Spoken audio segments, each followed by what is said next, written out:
ಪ್ರಿಯ ವೀಕ್ಷಕರೇ, ತಮ್ಮೆಲ್ಲರಿಗೂ ದಿನಕ್ಕೊಂದು ಆತ್ಮೀಕ ಕಥೆಗೆ ಸ್ವಾಗತ.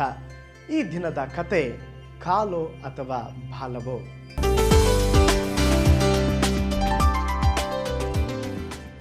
ಒಂದು ಸಾರಿ ಅಬ್ರಹಾಂ ಲಿಂಕನ್ ಮೇಲೆ ಅನೇಕ ದೂರುಗಳು ಬಂದವು. ಎಲ್ಲವೂ ಅವರಿವರು ಹೇಳಿದ್ದು ಕೇಳಿದ್ದು ಊಹೆ ಮಾತ್ರವೇ ಆಗಿತ್ತು. ಆಧಾರವಿಲ್ಲದ ದೋಷಾರೋಪಗಳಾಗಿದ್ದವು. ಅಬ್ರಹಾಂ ಲಿಂಕನ್ ಅವರನ್ನು ನೋಡಿ ಒಂದು ಪ್ರಶ್ನೆಯನ್ನ ಕೇಳಿದರು.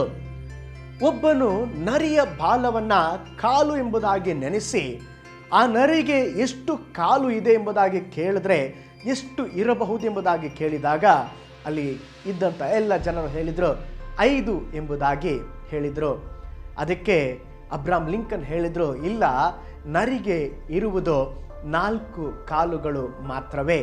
ತಪ್ಪಾಗಿ ನೆನೆಸಿಕೊಂಡರೆ ಅದು ನಿಜವಾಗಿಯೂ ಕಾಲಾಗಲು ಸಾಧ್ಯವಿಲ್ಲ ಎಂಬುದಾಗಿ ಅಬ್ರಹಾಂ ಲಿಂಕನ್ ಹೇಳಿದರು. ಆಗಲೇ ಅವರ ವಿರುದ್ಧವಾಗಿ ತಪ್ಪು ಹೊರಿಸಿದಂಥ ಜನ ಯೋಚನೆ ಮಾಡಲಿಕ್ಕೆ ಆರಂಭಿಸಿದರು.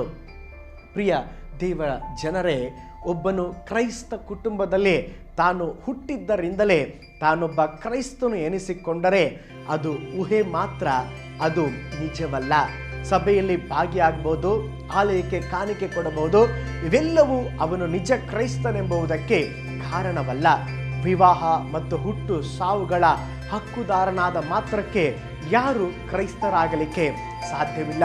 ಆದ್ದರಿಂದ ಯೇಸು ಸ್ವಾಮಿ ಹೇಳಿದ್ದಾರೆ, ಯೋಹಾನ್ ಬರೆದ ಸುವಾರ್ತೆ 3ನೇ ಅಧ್ಯಾಯ 3ರಿಂದ 5 ವಚನದಲ್ಲಿ ನಾವು ನೋಡ್ತೇವೆ. ಯೇಸು ಸ್ವಾಮಿ ಹೇಳುತ್ತಿದ್ದಾರೆ, ಒಬ್ಬನು ಹೊಸದಾಗಿ ಹುಟ್ಟದಿದ್ದರೆ ಅವನು ದೇವರ ರಾಜ್ಯವನ್ನ ಕಾಣಲಾರನು.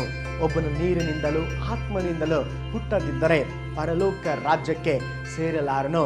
ಹೊಸದಾಗಿ ಹುಟ್ಟದಿದ್ದರೆ ಪರಲೋಕ ರಾಜ್ಯಕ್ಕೆ ಸೇರುವುದು ಸಾಧ್ಯವಿಲ್ಲ. ಕ್ರೈಸ್ತನೇ, ನೀನು ಪರಲೋಕದ ಕ್ರೈಸ್ತನೇ ಅಥವಾ ಪಾರಂಪರದ ಕ್ರೈಸ್ತನೇ, ಆಚರಣೆಯ ಕ್ರೈಸ್ತನೇ ಅಥವಾ ಆತ್ಮದಲ್ಲಿರುವ ಕ್ರೈಸ್ತನೇ? ಯೋಚಿಸು. ಯೇಸು ಹೇಳಿದ್ದಾರೆ, ನಾನೇ ಮಾರ್ಗವು ಸತ್ಯವು ಜೀವವು ಆಗಿದ್ದೇನೆಂಬುದಾಗಿ.